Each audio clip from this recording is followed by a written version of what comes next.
Hello all, welcome to Chemistry Kaksha. Thermodynamics is derived from two Greek words. One thermo, जो thermo है वो thermy word से आया जिसका मीनिंग होता है हीट, और डायनामिक्स जिसका मतलब फ्लो या मोशन से समझो, वैसे मोशन से जिसके बाद कुछ वर्क डन हो। फिजिक्स में पढ़े हो कि डिस्प्लेसमेंट होने के बाद कुछ वर्क होता है, तो वैसे मोशन जिसके रिजल्ट में कुछ वर्क हो, या कह सकते हैं फोर्स। एक्चुअली ये सिर्फ केमिस्ट्री का फील्ड नहीं है, फिजिक्स में भी थर्मोडायनामिक्स पढ़ रहे होगे या पढ़ चुके होगे।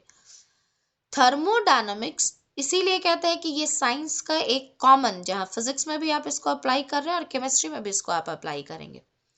So it is that branch of science that deals with, दो वर्ड है, एक क्वालिटी और एक क्वांटिटी। क्वालिटी सारे एनर्जी का अलग है, हीट एनर्जी अलग है, साउंड एनर्जी अलग है, इंटरनल एनर्जी अलग है, गिब्स एनर्जी अलग है, लेकिन क्वांटिटेटिव उसमें क्या रिलेशन है, यानी ये कह सकते हो कि it deals with the inter relation, और you can say quantitative relation between heat and other forms of energy, or you can say quantitative relation between different forms of energy। क्यों डिफरेंट फॉर्म्स कह रहे, और पहले definition में ये क्यों कहा कि heat and other form of energy? इसके पीछे एक बहुत अच्छी बात यह है कि देखो, पहले आज के डेट में अगर कोई पूछे कि थर्मोडायनामिक्स का जो की कॉन्सेप्ट है वो क्या है, तो आई विल से हीट। मैंने मीनिंग भी लिखाया। लेकिन 1798 के पहले हम लोग हीट को एनर्जी का फॉर्म नहीं समझते थे, हम लोग एनर्जी ट्रांसफर का मोड समझते थे हीट को। मोड कहने का मतलब क्या, जैसे ये एक बॉडी है, मान लो ये दूसरा बॉडी है, यहां से यहां एनर्जी जब जा रहा है, जब ट्रांसफर हो रहा है, तो वो रास्ते का चीज जो है वो हम लोग हीट को समझते थे। हम लोग हीट को एनर्जी का एक फॉर्म नहीं कंसीडर करते थे। लेकिन मैंने जैसा कहा कि 1798 में एक बड़ी अच्छी चीज हुई कि एक ब्रिटिश मिलिट्री इंजीनियर काउंट रॉमफोर्ड, जिनको बाद में सर बेंजामिन थॉमसन भी कहा जाता है, उनका एक उन्होंने एक बड़ा अच्छा ऑब्जर्वेशन नोटिस किया। व्हाट ही ऑब्जर्व, कि जब कैनन बैरल बोरिंग हुआ करता था, तो उन्होंने देखा कि बहुत एकदम एक्सेस अमाउंट में, यू कैन से अनलिमिटेड अमाउंट जो है वो हीट जनरेट होता है। और हीट जनरेशन जो है वो एक्चुअली डिपेंड कर रहा था कि जो बोरिंग टूल है, बोरिंग टूल कितना काम हो रहा है, बोरिंग टूल के ऊपर कितना काम हो रहा है, उस पर ही वो हीट, कितना ज्यादा हीट जनरेट करेगा, जितना ज्यादा जो है वो बोरिंग टूल को आप टर्न करेंगे, यानी उसको टर्न करने के लिए आप जितना वर्क कर रहे हैं। इस चीज को ना डे टू डे लाइफ में भी आप कभी ऑब्जर्व किए होंगे। जब कभी हम लोग ड्रिल मशीन से किसी वॉल को मान लो ड्रिल कर रहे हो, तो देखोगे उसको जितना स्पीड में ड्रिल कर रहे हैं, मतलब कि आपका वॉल जितना थिकर है, आपको जितना डीपर उसको ड्रिल करना है, उतना ज्यादा आप उस पर मैकेनिकल वर्क लगाते हैं। ठीक है, हम लोग तो इलेक्ट्रिसिटी के फॉर्म में वहां पर दे रहे हैं, वो मैकेनिकल में कन्वर्ट हो रहा है और वो ड्रिलिंग हो रहा है। लेकिन वो जो ड्रिल मशीन का जो टिप होता है, ये टिप उसको जितने देर तक तुम रोटेट करवाओगे ना अंदर इंसर्ट करने के लिए, वो टिप उतना ज्यादा हॉट हो जाएगा, मतलब उतना ज्यादा हीट जनरेट हुआ। तो ये जो उनका, एक तरह से कहो कि ये जो वो नोटिस किए, ये जो उनका ऑब्जर्वेशन था रमफोर्ड का, कि heat generation is directly proportional to work done in turning the boring tool. Thermodynamics का फाउंडेशन कह सकते हो कि वहीं से हुआ। ये बात अलग है कि बाद में सारे लोग नाम अवेयर हो, कार्डनॉट, कार्डनॉट इंजन जो पढ़े हो, तो बाद में कार्डनॉट का कुछ और बहुत ज्यादा इंपॉर्टेंट कंट्रीब्यूशन आया, और हम लोग फादर ऑफ थर्मोडायनेमिक्स कार्डनॉट को ही कहते हैं। थर्मोडायनेमिक्स जो स्टडी करोगे जब, तो पूरे थर्मोडायनेमिक्स को स्टडी करते समय तुम ये ऑब्जर्व करोगे कि थर्मोडायनेमिक्स जो है वो बेस्ड है कुछ लॉज पे, एक्चुअली 4 लॉज पे। And all those laws are called laws of thermodynamics. एक तरह से समझो कि जैसे एक घर के लिए हम लोग कहते हैं कि घर का जो ढांचा है वो ईंट है, ब्रिक है, ठीक वैसे ही थर्मोडायनामिक्स जो है, अगर बिना ईंट के आप पक्का हाउस नहीं कंसीडर कर सकते, वैसे ही थर्मोडायनामिक्स आप स्टडी नहीं कर पाएंगे if you don't have knowledge of all the 4 laws. और क्योंकि इसमें से जो 2 लॉ है, first law and second law, ये क्लासिकल थर्मोडायनामिक्स के लिए बहुत इंपॉर्टेंट है।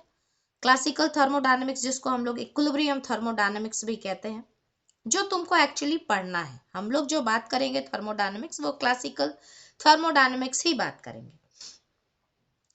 तो फर्स्ट और सेकेंड लॉ का जो फॉर्मुलेशन है वो क्लॉसियस का था, तो इसीलिए हम लोग क्लॉसियस के कंट्रीब्यूशन को भी बहुत इंपॉर्टेंट मानते हैं। बल्कि हम लोग तो ये कहते हैं कि क्लासिकल थर्मोडायनामिक्स का जो फाउंडेशन है वो क्लॉसियस का ही दिया हुआ है।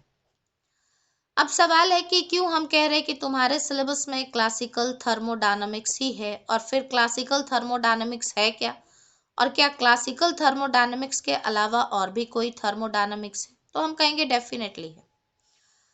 देखो, आपको जो डील करना है वो क्लासिकल में भी हम लोग बात करेंगे केमिकल थर्मोडायनामिक्स, यानी हम लोग थर्मोडायनामिक्स को अप्लाई करेंगे सिर्फ केमिकल प्रोसेसेस के लिए। लेकिन पहले तो सवाल है कि क्लासिकल थर्मोडायनामिक्स हम लोग किसको कहते हैं। तो क्लासिकल थर्मोडायनामिक्स वो थर्मोडायनामिक्स है जिसमें आप जो भी प्रॉपर्टीज डील करेंगे, क्या क्या डील करेंगे वो आगे जब जाओगे तो उस बात को समझोगे, लेकिन ये समझो कि जो भी प्रॉपर्टीज हम लोग डील करेंगे, जो भी आप स्टडी करेंगे, आप सीधे सीधे भाषा में समझिए कि जिस भी चीज को आप स्टडी करेंगे वो आप मैक्रोस्कोपिक सिस्टम पर करेंगे। मैक्रोस्कोपिक सिस्टम मतलब फिलहाल के लिए तुम समझ लो मैक्रोस्कोपिक बॉडी पे करोगे। मैक्रोस्कोपिक सिस्टम कहने का मतलब क्या कि सिस्टम इन बल्क। आप कभी भी माइक्रोस्कोपिक लेवल पर जाकर के बात नहीं करेंगे। जैसे एक एग्जांपल के लिए मान लो हमको थर्मोडायनेमिक्स अप्लाई करना है, जस्ट फॉर एग्जांपल कि 2 लीटर गैस पर, तो हम गैस के एक एक मॉलिक्यूल पर यहाँ फोकस नहीं करेंगे, एटॉमिक लेवल पर बात नहीं करेंगे, हम पूरे गैस को एज अ होल लेकर के बात करेंगे।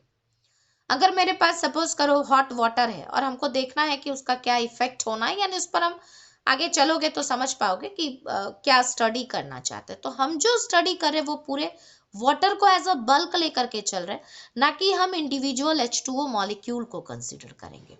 यानी ये समझ सकते हो कि क्लासिकल थर्मोडायनामिक्स में हम लोग जो एनर्जी का एक तरह से कहो क्वांटिटेटिव रिलेशन जो हम लोग पढ़ रहे हैं वो पूरे बल्क में, it is applicable for the macroscopic system और you can say system in bulk.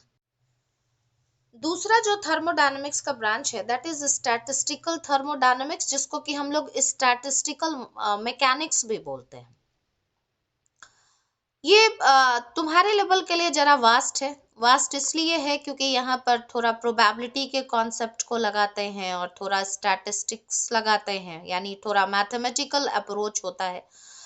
और यहाँ पूरे बल्क यानी मैक्रोस्कोपिक प्रॉपर्टीज को डिस्कस भी नहीं करते। यहाँ हम लोग बात करते हैं एकदम चेंजेस अगर हुआ तो वो चेंजेस एटॉमिक लेवल पे कैसे हुआ, मॉलिक्यूलर लेवल पे कैसे हुआ, उसमें जाकर के बात करते हैं। और एक्चुअली ये भी कह सकते हो कि क्लासिकल थर्मोडायनामिक्स के कंपैरिजन में स्टैटिस्टिकल थर्मोडायनामिक्स थोड़ा न्यू अप्रोच है।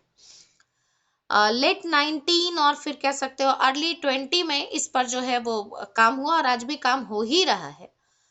और लेकिन हाँ, ये जरूर समझो कि स्टैटिस्टिकल थर्मोडायनामिक्स में क्योंकि आप एटॉमिक और मॉलिक्यूलर लेवल पे जाते हैं, यानी मैटर को आप एज अ होल नहीं लेकर के उसके कंस्टिट्यूएंट पार्टिकल के बारे में बात करते हैं।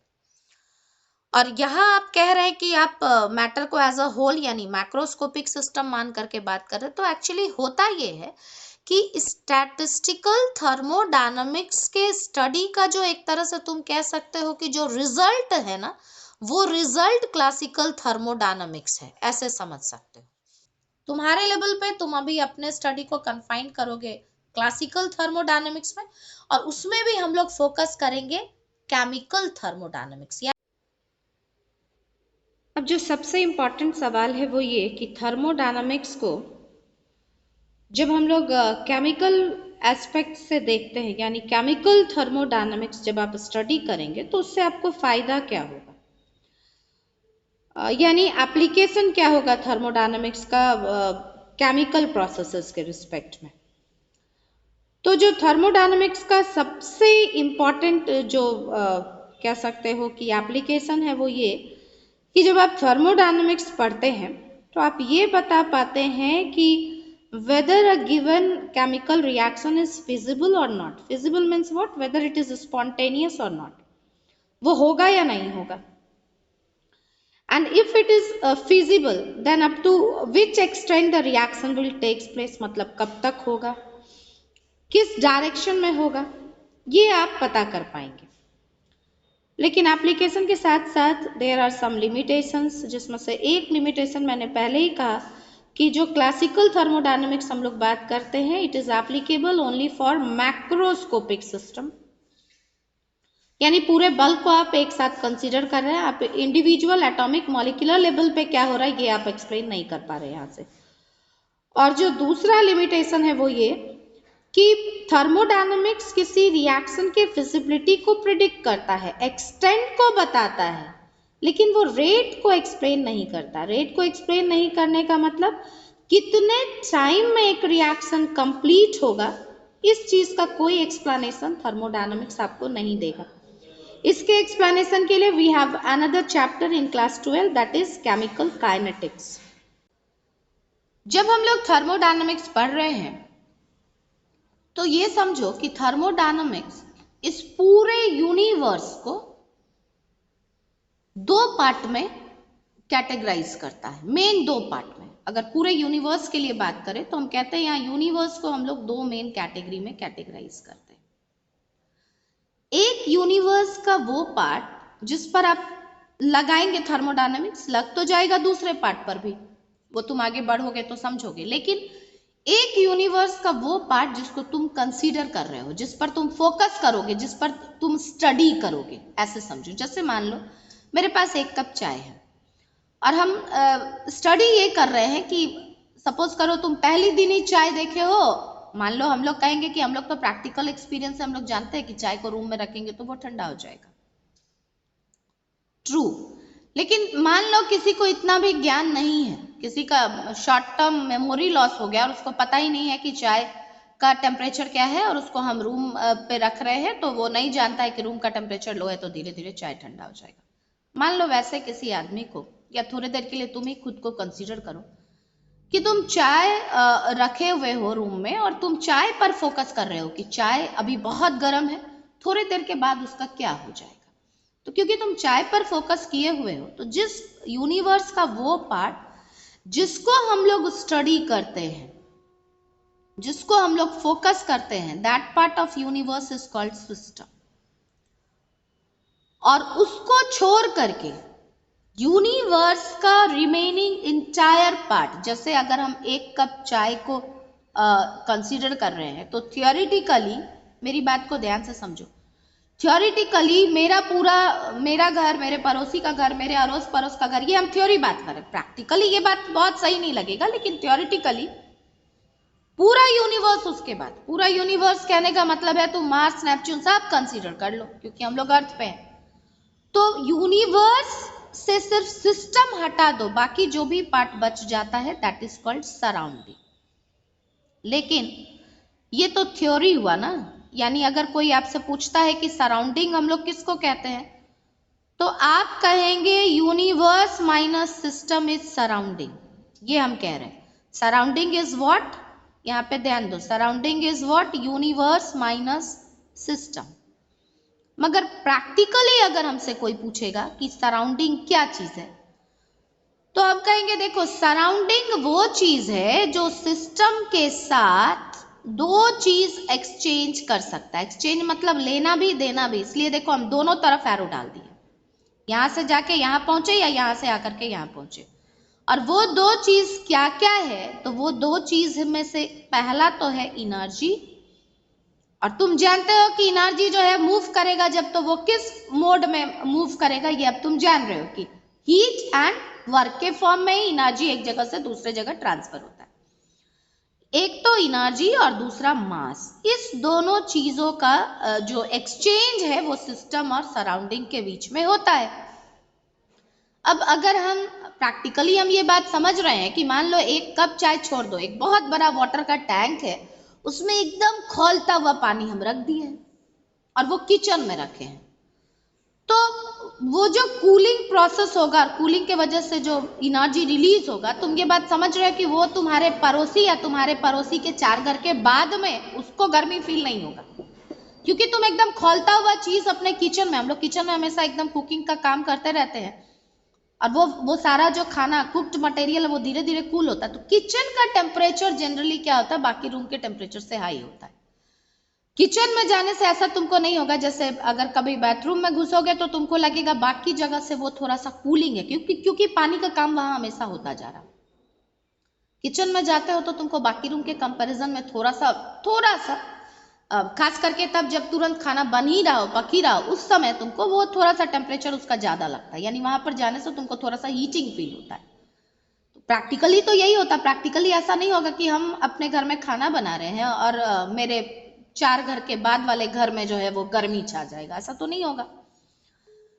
तो प्रैक्टिकली आप यही कहिए कि प्रैक्टिकली सराउंडिंग यूनिवर्स का वो पार्ट है जो सिस्टम के साथ एनर्जी और मास क्या कर पा रहा है, एक्सचेंज कर पा रहा है। देखो कि तुम सिस्टम और सराउंडिंग अच्छे से समझ गए, तो फिर आगे बात करेंगे कि अब क्योंकि कह रहे हैं कि सिस्टम जो है वो एनर्जी और मास सराउंडिंग से एक्सचेंज करता है। अब ये और का मतलब इंग्लिश वाला और भी है और हिंदी वाला और भी है, यानी हो सकता है दोनों चीज, हो सकता है कोई एक चीज। तो क्या चीज एक्सचेंज करता है, इसके बेसिस पर हम लोग फर्दर सिस्टम को क्लासिफाई करते हैं। लेकिन उसके पहले तुम्हारे दिमाग में ये कॉन्सेप्ट एकदम अच्छे से आ जाना चाहिए, क्योंकि थ्रू आउट चैप्टर हम लोग सिस्टम सिस्टम सराउंडिंग सराउंडिंग करते रहेंगे। तो कंटेंट पहले समझ में आए कि सिस्टम और सराउंडिंग है क्या। अब आगे जो बात कर रहे हैं वो बात कर रहे हैं कि हम लोग सिस्टम को कैसे क्लासिफाई कर रहे हैं। क्लासिफिकेशन का बेसिस मैंने अभी बताया कि whether the system exchanges only energy और both energy and mass with the surrounding, उसके बेसिस पर हम लोग सिस्टम को पहले तो 2 मेन कैटेगरी में कैटेगराइज करते हैं। मतलब मेन तो 2 है, उसके बाद फर्दर क्लासिफाई करेंगे तो टोटल 3 हो जाएगा। वो 2 मेन कौन कौन सा है?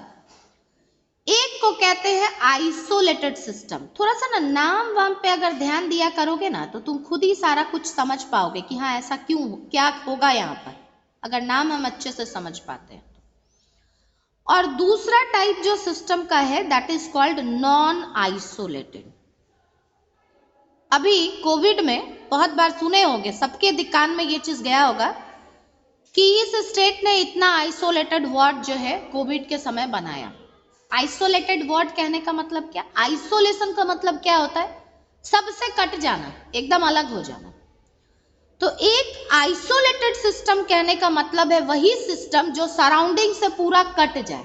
कट जाए मतलब, कट जाने का क्या मतलब? कट जाने का मतलब हम क्या बोले थे कि यहाँ थर्मोडायनामिक्स के पॉइंट ऑफ व्यू से जब हम बात कर रहे हैं तो सराउंडिंग से आपकी दोस्ती ही कितनी है? एनर्जी और मास एक्सचेंज करने भर।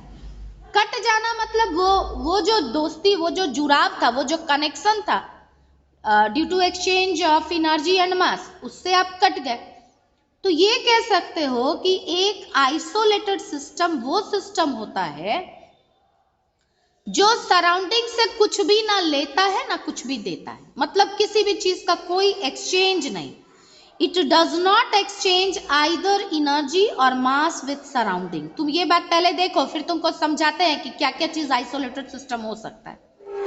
It does not exchange either energy और मास विथ सराउंडिंग। क्या तुम ये बात समझ पा रहे हो कि वो ना तो एनर्जी ले रहा है सराउंडिंग से, दे भी नहीं रहा, और ना ही मास ले रहा है, दे भी नहीं रहा है। मतलब कहने का क्या, अगर उस सिस्टम का मास 10 ग्राम है तो 3 साल के बाद भी इट विल रिमेन 10 ग्राम, अगर वो 3 साल तक आइसोलेटेड है। अगर 10 मिनट तक आइसोलेटेड है तो 10 मिनट तक जो है वो उसका 300 ग्राम ही मास होगा। और एनर्जी अगर उसके अंदर 200 जूल है तो it will remain 200 joule always, जब तक आप उसको आइसोलेटेड कह रहे हैं। अगर हम टी या कॉफी कुछ भी रखे हैं एक एयर टाइट एकदम बिल्कुल भी ब्रीम तक भरा हुआ, ब्रीम मतलब एकदम उसके नेक तक भर दो ताकि वहां पर एयर जाने का कोई पॉसिबिलिटी ना हो, थर्मोफ्लास्क फिल्ड एकदम। वैसे अगर हम थर्मोफ्लास्क को कंसीडर करें तो वो एग्जाम्पल होता है आइसोलेटेड सिस्टम का। कहोगे क्यों टीचर? हम कहेंगे देखो हम लोग उसमें चाय या कॉफी इसीलिए तो रखते हैं कि हम कॉफी रखे हैं गरम गरम बना करके, हमको कहीं बाहर जाना है, हमको पता है 2 घंटे के बाद हमको कॉफी चाहिए, तो क्या करते हैं इसको यहाँ लबालब भर दिए और कॉफी मान लो हम बनाए, कॉफी का टेम्परेचर सपोज करो अच्छा खासा गर्म था 60-70 डिग्री, फिर हमको आधे घंटे के बाद कॉफी का जरूरत हुआ। अब क्योंकि ये क्लोज्ड है, मेरी बात ध्यान से समझो, तो कॉफी तुम्हारा धीरे धीरे कम नहीं होगा।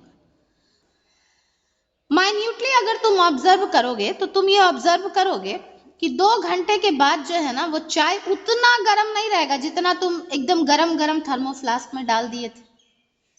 हम इसलिए बोले कि आइसोलेटेड सिस्टम हम लोग थर्मोफ्लास्क को कहते इसलिए हैं क्योंकि हम लोग ये कह रहे हैं कि ये जो इसका वॉल है, कंटेनर का वॉल, दिस इज इंसुलेटेड, ये पूरे तरह से इंसुलेटेड है इसीलिए एनर्जी जो है वो इधर इधर एक्सचेंज नहीं हो पाएगा, यानी हीट का जो इधर उधर ट्रांसफर हो पा रहा था वो नहीं हो पाता, तो इसीलिए एनर्जी विल रिमेन कांस्टेंट।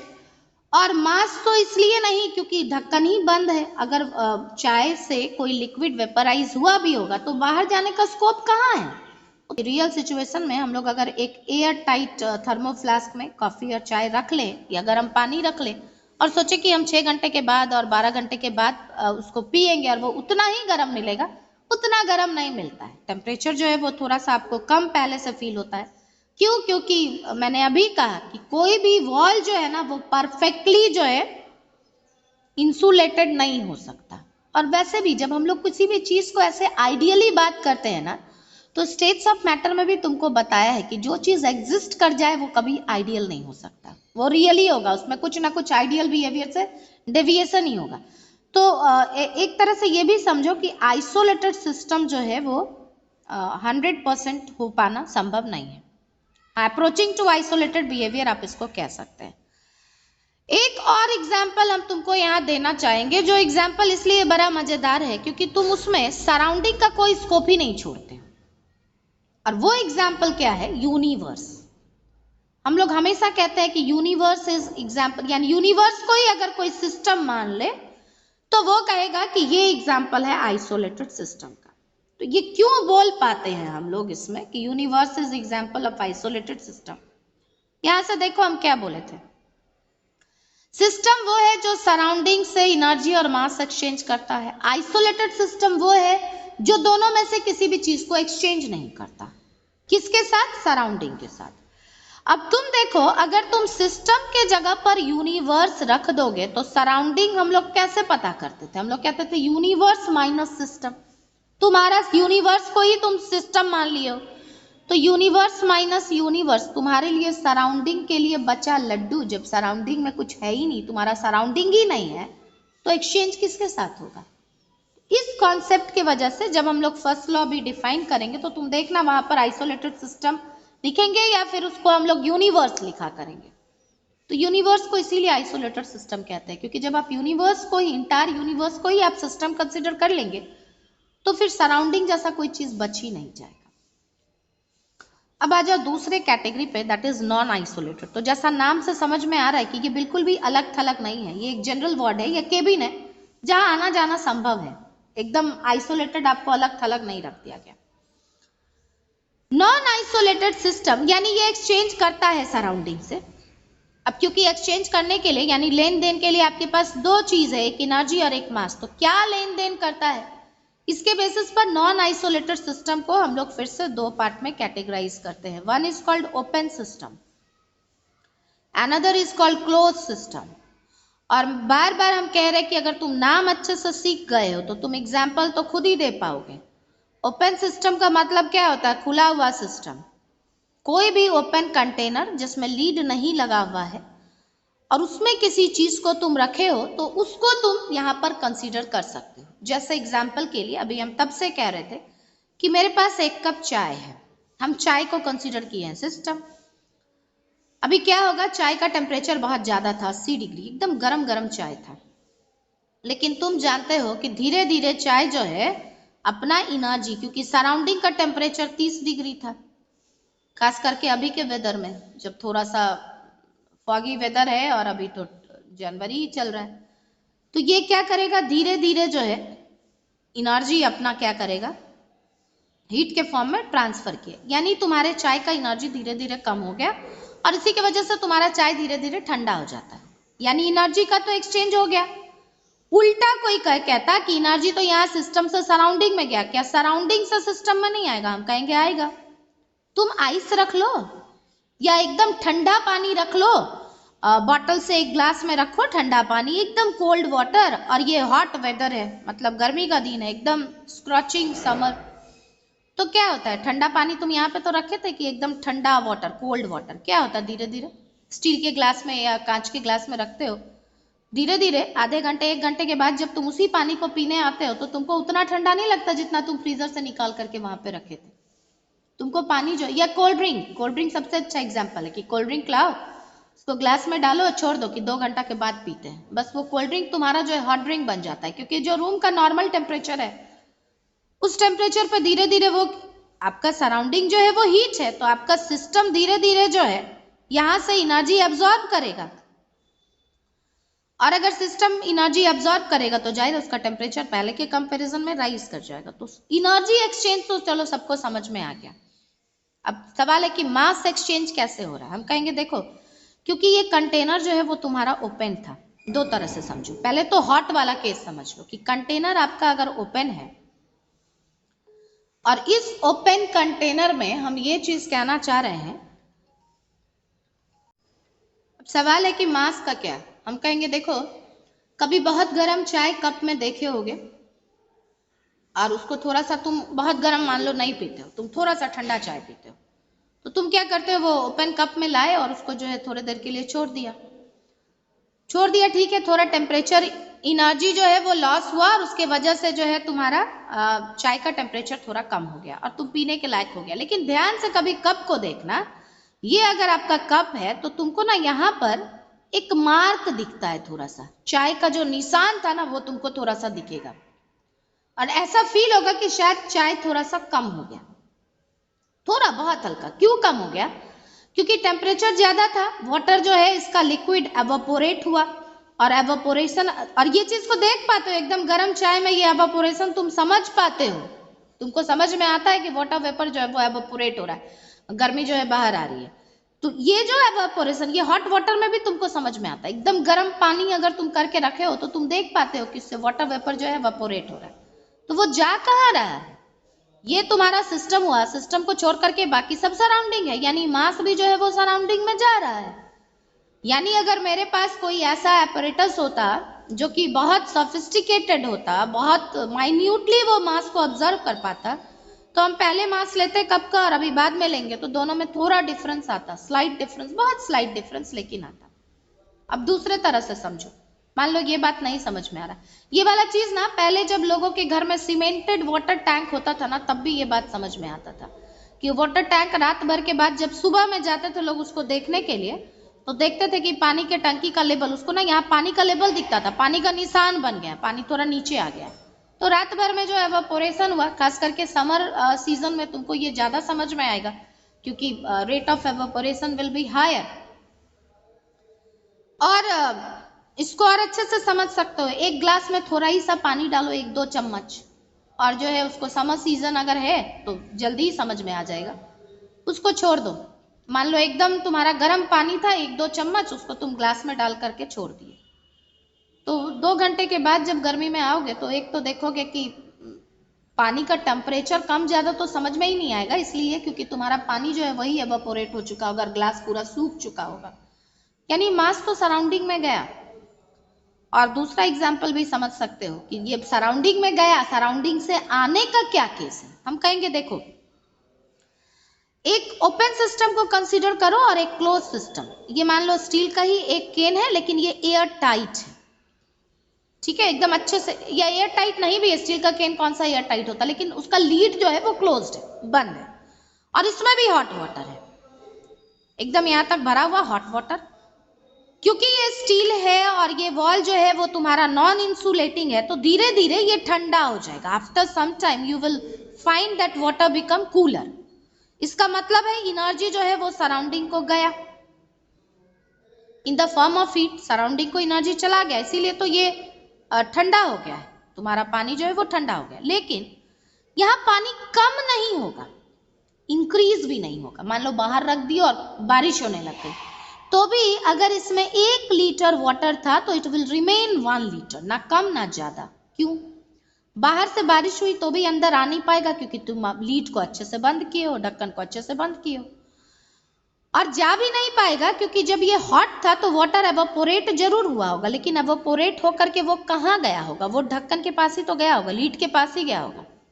और जब कूल हो गया होगा तो वेपर फिर से कंडेंस्ड होकर के लिक्विड बन गया होगा. ओपन कंटेनर में यही स्कोप नहीं है. ओपन कंटेनर में एक बार जब वाटर एवोपोरेट हुआ तो वो चला गया, और अगर बारिश हो गई तो धीरे धीरे पता चला कंटेनर में सारा पानी जो है वो आकर के भर गया और आपका मास इंक्रीज हो गया.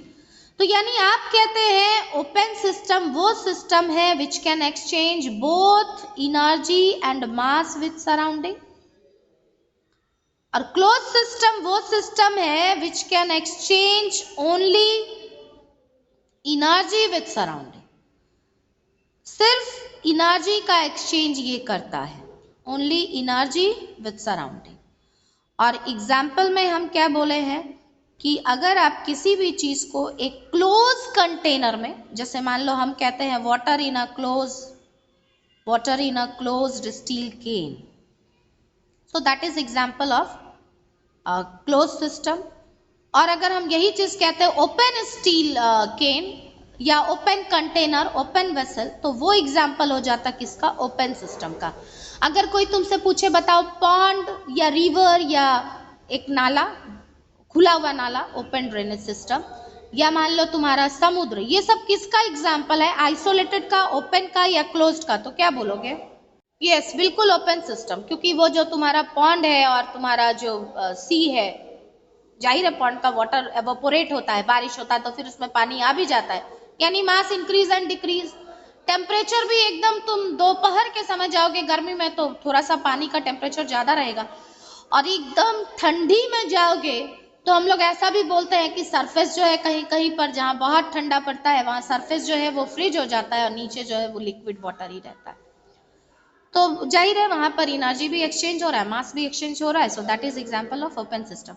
देखो कि तुम टाइप्स ऑफ सिस्टम अच्छे से समझ गए हो. Thank you. Keep watching, keep learning. Bye bye.